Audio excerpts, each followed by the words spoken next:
මෙතෙන්දී අපි කතා කරන්න බලාපොරොත්තු වෙන නිෂ්පාදන පිරිවැය සම්බන්ධයෙන්. ඒ වගේම නිෂ්පාදන ආයතනයක ක්‍රියාකාරීත්වය හා නිෂ්පාදනයක් සිදු කරන්නේ කොමන ආකාරයෙන්ද කියන කාරණා සම්බන්ධයෙන්.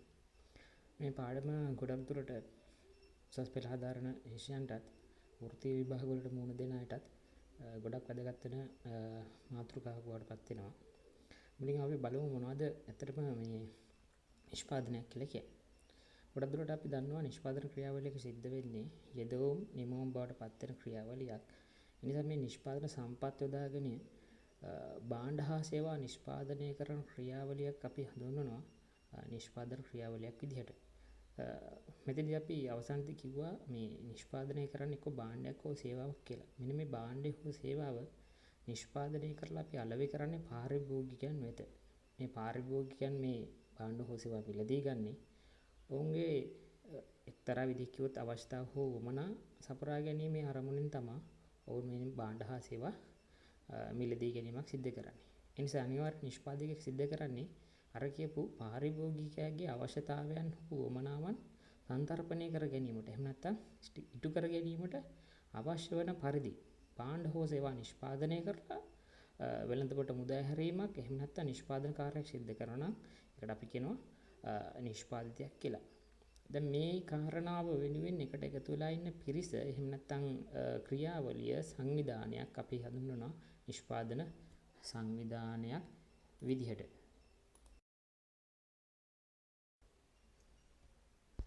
හරි අපි දැන් දන්නවා නිෂ්පාදන ආයතන මොනවද කරන්නේ කියලා. ගොඩක් දුරට නිෂ්පාදන සංවිධානය තුළින් අපි බලාපොරොත්තු වෙන ආර්ථික විද්‍යාව ඇතුළතදී මූලික ආර්ථික ගැටලු එහෙම නැත්නම් අපි සාමාන්‍යයෙන් කියන්නේ මූලික ආර්ථික ප්‍රශ්න කියලා. මෙන්න මේ තුන විසඳගන්නේ කොහොමද කියලා. මුලින්ම බලන්න ඕනේ ඒගොල්ලෝ අපි නිෂ්පාදනය කරන්න ඕන මොන භාණ්ඩයද? මේ නිෂ්පාදනය කරන භාණ්ඩය කුමන ප්‍රමාණයකින් අපි නිෂ්පාදනය කළ යුතුද?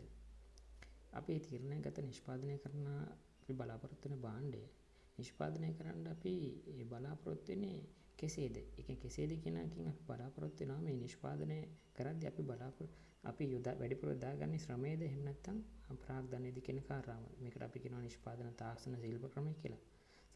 සමහර ආයතනවල වැඩිපුර ශ්‍රමය පාවිච්චි කරනවා නම් ඒකට අපි කියනවා ශ්‍රම සූක්ෂම කර්මාන්තය කියලා. අනිත් පැත්තකට වැඩිපුර ප්‍රාග්ධනය පාවිච්චි කළ මොන හරි භාණ්ඩයක් අපි නිෂ්පාදනය කරොත් එහෙම ඒකට අපි කියනවා ප්‍රාග්ධන සූක්ෂම ශිල්ප ක්‍රමය පාවිච්චි කරනවා. එහෙම නැත්නම් කැපිටල් ඉන්සෙන්ටිව් කියන වචනේ පාවිච්චි කරනවා. ඊළඟ එක තමයි කා සඳහා නිෂ්පාදනය කරන්නේද කියන ගැටලුව. මෙතෙන්දී අපි කා සඳහා නිෂ්පාදනය කරනවාද කියලා අපි අදහස් කරන්නේ මේ නිෂ්පාදනය කරන භාණ්ඩය වෙනුවෙන් අපි පිටතින් මිලදී ගන්න සිද්ධ වෙන අපිට නිෂ්පාදන සාධක. ගොඩක් දුරට භූමිය, ශ්‍රමය, ප්‍රාග්ධනය එහෙම නැත්නම් ව්‍යවසාය කියන නිෂ්පාදන සාධක අපි පිටතින් මිලදී ගත්තට පස්සේ ඒ මිලදී ගත්ත නිෂ්පාදන සාධක වෙනුවෙන් අපිට ගෙවීමක් කරන්න වෙනවා. භූමිය මිලදී ගත්තා නම් බදු කුලියක් ගෙවන්න වෙනවා. ශ්‍රමය මිලදී ගත්තා නම් වැටපක් ගෙවන්න වෙනවා. ප්‍රාග්ධනය මිලදී ගත්තා නම් පොලි අනුපාතයක් එහෙම නැත්නම් ව්‍යවසායකත්වයේ වෙනුවෙන් ලාභ ආන්තිකයක්. මෙන්න මේ කියන කාරණා ගෙවීමක් සිද්ධ කරන්න වෙනවා නම් මෙන්න මේ කරන ගෙවීම කොමන ප්‍රතිශතයකින් කොයි ආකාරයකින් සිද්ධ කරනවද කියන එක තමයි අපි බලාපොරොත්තු වෙන්නේ මේ කා සඳහා නිෂ්පාදනය කරනවාද කියන ගැටලුවට විසඳුම් හොයන්නේ. ව්‍යාපාරයෙන් සිද්ධ වෙන්නේ නිෂ්පාදනයේ දෙවුම් පරිභෝජනය කළ හැකි භාණ්ඩයක් හෝ සේවාවක් බවට පත්වීම. නමුත් මේ ව්‍යාපාරයේ ස්වરૂපය හැම වෙලෙම එක වගේ සිටින්නේ නැහැ. ගොඩක් වෙලාවට මේ ව්‍යාපාරවල ස්වરૂපය එහෙම නැත්නම් ව්‍යාපාරික ආයතනවල ස්වરૂපය එකිනෙකට වෙනස් වෙන්න පුළුවන්. බොහෝදුරට අපි මෙතනදී වැඩිපුර සලකා බලන ව්‍යාපාර සංවිධාන ආයතන ව්‍යුහයන් කීපයක් අපිට අධ්‍යයනය කරන්න තියෙනවා. ඒ තමයි තනි පුද්ගල ව්‍යාපාර, හවුල් ව්‍යාපාර, සංස්ථාපිත සමාගම්, එහෙම නැත්නම් සමූපකාර ව්‍යාපාර හා රාජ්‍ය ව්‍යවසායන් කියන ව්‍යාපාර ආයතන තමයි අපිට අධ්‍යයනය කිරීම සඳහා තියෙන්නේ. ව්‍යාපාර ආයතනයක ප්‍රධාන අරමුණ බවට පත්වන්නේ ලාභ පරිම කිරීම. නමුත් මේ ලාභ පරිම කිරීම කියන කාරණාව හැම ව්‍යාපාර ආයතනයකටම ඉටු කර ගැනීමට පහසු කාරණයක් නෙමෙයි. ඉතින් මේ ව්‍යාපාර ආයතන හැම වෙලෙම තමන් සතු වන සම්පත් නිසි ලෙස එහෙම නැත්නම් ඵලදායීතාවයකින් හා කාර්යක්ෂමතාවයකින් භාවිතා කර යුතුයි. එහෙනම් ඒ වගේම තමන් සතු වන නිෂ්පාදන සම්පත් සම්බන්ධයෙන් එහෙම නැත්නම් ශ්‍රමිකයන් ප්‍රාග්ධනය සම්බන්ධයෙන් නිවැරදි තීරණ ගන්න පුළුවන් වෙන්නත් ඕන. තමන්ගේ නිෂ්පාදනය සම්බන්ධයෙන් ඒගොල්ලොන්ට තියෙන සන්නාම නාමය එහෙම නැත්නම් අපි ඒකට කියනවා බ්‍රෑන්ඩඩ් නේම් එක වඩා හොඳ බ්‍රෑන්ඩඩ් නේම් එකක් එහෙම නැත්නම් ජනප්‍රිය එකක් කරගත්තට පස්සේ නිෂ්පාදකයට පුළුවන් වෙනවා තමන්ගේ භාණ්ඩ මහ ජනතාව එහෙම නැත්නම් පාරිභෝගිකයන් අතර ප්‍රචලිත කරගන්න. එහෙම ප්‍රචලිත වුණාට පස්සේ නිෂ්පාදකයට පුළුවන් වෙනවා වැඩිපුර ප්‍රමාණයක් අලෙවි කරගන්න. මේ අලෙවි කරන ප්‍රමාණය මගින් උගේ ලාභය පරම කර ගැනීමට යම්කිසි විදිහක අවස්ථාවක් එහෙම නැත්නම් යම්කිසි උදව්වක් හම්බ වෙනවා. අනිත් එක තමයි විකුණුම් ප්‍රමාණය වැඩි කර ගැනීම. මේ සඳහා විවිධ මාකටිං එහෙම නැත්නම් අපි කියන අලෙවි කරන ක්‍රියාමාර්ගය අපිට ගන්න පුළුවන් වෙනවා ව්‍යාපාරිකයෙකුට. හැබැයි ව්‍යාපාරිකයාගේ තීරණ මත තමයි මේ විකුණුම් ප්‍රමාණය කොච්චර අඩු වෙනවද එහෙම නැත්නම් වැඩි වෙනවද කියලා තීරණ ගන්නෙ. අනිත් එක තමයි මේ අපි නිෂ්පාදනය කරන්නේ භාණ්ඩයක් හෝ සේවාවක්නේ. මේ කියන භාණ්ඩය හෝ සේවාව පරිභෝජනය කරන්නේ පාරිභෝගිකයෝ. එහෙනම් මේ පාරිභෝගිකයා බලාපොරොත්තු වෙන්නේ භාණ්ඩයක් පරිභෝජනය කරලා යම්කිසි තෘප්තියක් ලබා ගැනීමනේ. ඔය කියපු තෘප්තිය ලබා ගන්න නම් අපි නිෂ්පාදනය කරන භාණ්ඩේ පාරිභෝගිකයා බලාපොරොත්තු වෙන භාණ්ඩේ බවට පත් වෙන්න ඕන. ඒතකොට තමයි පාරිභෝගිකයෝ මේ භාණ්ඩේ මිලදී ගන්න. ඒතකොට තමයි ඒගොල්ලන්ට මිලදී ගැනීම සඳහා යම්කිසි රුචියක් එහෙම නැත්නම් කැමැත්තක් ඇති වෙන්නේ. එහෙම වුණොත් අපිට පුළුවන් වෙනවා ඔය කියපු විදිහට අර ප්‍රධාන අරමුණ බවට පත් වෙන ලාභෝපරිම කිරීම සිද්ධ කරගන්න පුළුවන් වෙනවා. මෙන්න මේ අනෙකුත් අරමුණු ටික ඉෂ්ට වුණාට පස්සේ. හැබැයි ඒක හැම ආයතනයකටම ඉෂ්ට කරගන්න පුළුවන් එකක් බවට පත් වෙන්නේ නැහැ. ගොඩක් ආයතන සාර්ථක වෙන්න පුළුවන්, අසාර්ථක වෙන්න පුළුවන්. සාර්ථක වෙලා තිබ්බ ආයතන පස්සේ කාලෙදී අසාර්ථක වෙන්නත් පුළුවන් වෙනවා. අපි දැන් කතා කරමු මොකද්ද නිෂ්පාදන ක්‍රියාවලියක් කියන්නේ කියලා. ගොඩක් දුරට ව්‍යාපාර ආයතන වල සිද්ධ වෙන්නේ භාණ්ඩ හා සේවා නිෂ්පාදනය වීමනේ. ඒකේ ප්‍රධාන ක්‍රියාවලිය බවට පත් වෙන්නේ අපි සාමාන්‍යයෙන් ඉගෙනගෙන තියෙන ඉන්පුට් ප්‍රොසෙස් අවුට්පුට් කියන ක්‍රියාවලිය. මෙතෙන්දී ඉන්පුට් බවට පත් වෙන්නේ නිෂ්පාදන කාර්යයක් සිද්ධ කරන්න අපිට අවශ්‍ය වෙන නිෂ්පාදන සාධක ටික. අපි මූලිකවම දන්නවා නිෂ්පාදන සාධක කියලා ආර්ථික විද්‍යාව හඳුන්වන්නේ භූමිය, ශ්‍රමය, ප්‍රාග්ධනය, එහෙම නැත්නම් ව්‍යවසාය කියන කාරණා හතර. මෙන්න මේ කියන යෙදවුම් වලට අයිති දේවල් ටික තමයි එහෙම නැත්නම් සාධක වලට අයිති දේවල් ටික තමයි අපි නිෂ්පාදන ක්‍රියාවලියේදී ඉන්පුට් එකක් එහෙම නැත්නම් යෙදවුමක් විදිහට අපි පාවිච්චි කරන්නේ. අපි මෙතන දකින උදාහරණෙදී අමුද්‍රව්‍ය එහෙම නැත්නම් වර්ණකාරක, ශ්‍රමය, කර්මාන්ත ඇතුළේ තියෙන යන්ත්‍ර සූත්‍ර, ඇසුරුම් ද්‍රව්‍ය මෙන්න මේ කියන දේවල් අපි යොදා ගන්නවා යෙදවුම් විදිහට. මේ කියන දේවල් ටික අපි එකට එකතු කරලා කර්මාන්තශාලාව ඇතුළේදී කැපීම, එහෙම නැත්නම් මැසීම, බොත්තම් මැලීම හෝ මැදීම, ඇසිරීම කියන කාරණා සිද්ධ කරාට පස්සේ අපිට අවසාන ප්‍රතිඵලය විදිහට ගන්න පුළුවන් ඇඟලුමක්. ඒ කියන්නේ ඇඳුම්.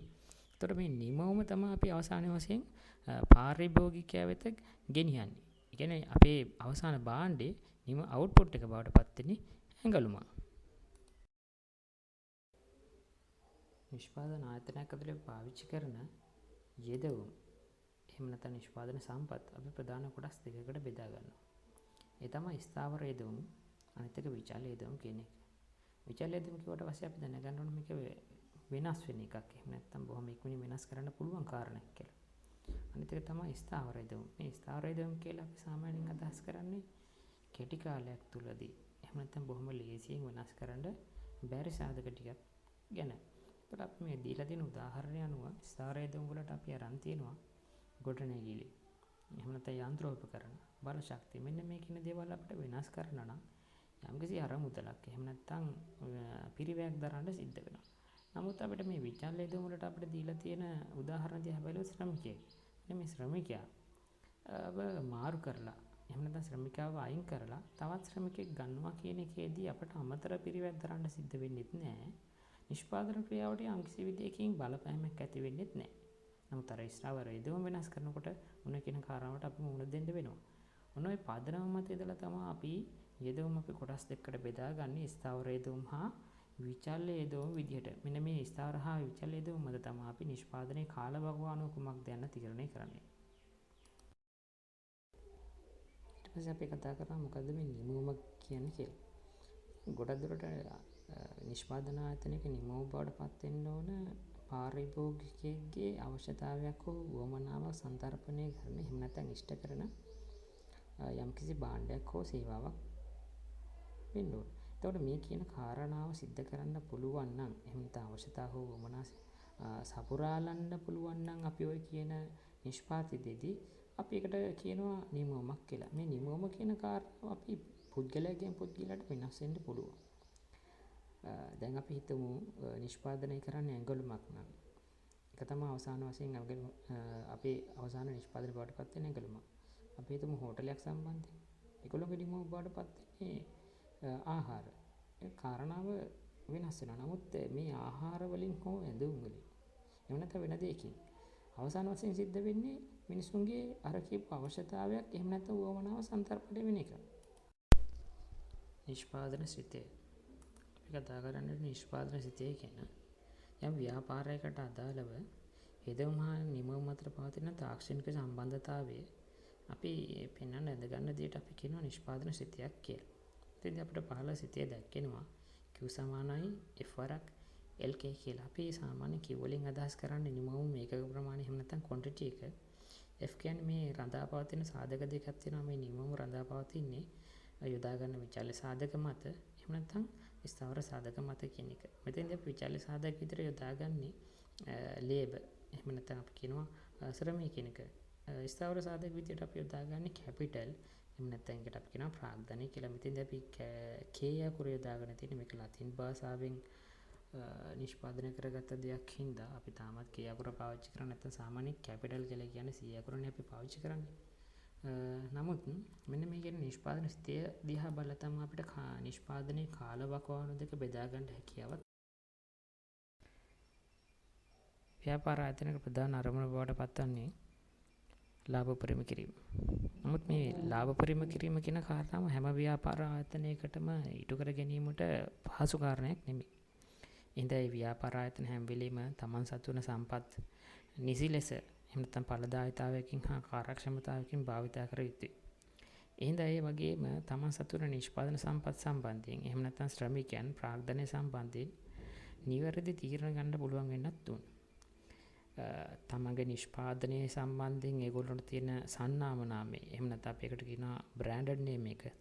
වඩා හොඳ බ්‍රෑන්ඩඩ් නේම් එකක් එහෙම නැත්නම් ජනප්‍රිය එකක් කරගත්තට පස්සේ නිෂ්පාදකයට පුළුවන් වෙනවා තමන්ගේ භාණ්ඩ මහ ජනතාව එහෙම නැත්නම් පාරිභෝගිකයන් අතර ප්‍රචලිත කරගන්න. එහෙම ප්‍රචලිත වුණාට පස්සේ නිෂ්පාදකයට පුළුවන් වෙනවා වැඩිපුර ප්‍රමාණයක් අලෙවි කරගන්න. මේ අලෙවි කරන ප්‍රමාණය මගින් උගේ ලාභය පරිම කර ගැනීමට යම්කිසි විදිහක අවස්ථාවක් එහෙම නැත්නම් යම්කිසි උදව්වක් හම්බ වෙනවා.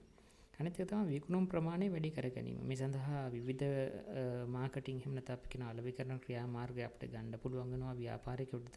හැබැයි ව්‍යාපාරිකයාගේ තීරණ මත තමයි මේ විකුණුම් ප්‍රමාණය කොච්චර අඩු වෙනවද එහෙම නැත්නම් වැඩි වෙනවද කියලා තීරණ ගන්න. අනිත් එක තමයි මේ අපි නිෂ්පාදනය කරන්නේ භාණ්ඩයක් හෝ සේවාවක්නේ. මේ කියන භාණ්ඩය හෝ සේවාව පරිභෝජනය කරන්නේ පාරිභෝගිකයෝ. එහෙනම් මේ පාරිභෝගිකයා හරි අපි ඊළඟ පාඩම් වලදී කතා කරන්න බලාපොරොත්තු වෙනවා. නිෂ්පාදනයේ කාලවකවානුව කියන්නේ මොකද්ද? නිෂ්පාදනයේ පිරිවැය හැසිරෙන ආකාරය හා පිරිවැය වක්‍ර සම්බන්ධයෙන්. ඊට පස්සේ අපි කතා කරන්න බලාපොරොත්තු වෙන නිෂ්පාදන ආයතනයක අරමුණු වෙන ලාභ උපරිම කිරීම කරන්නේ කොහොමද කියලා.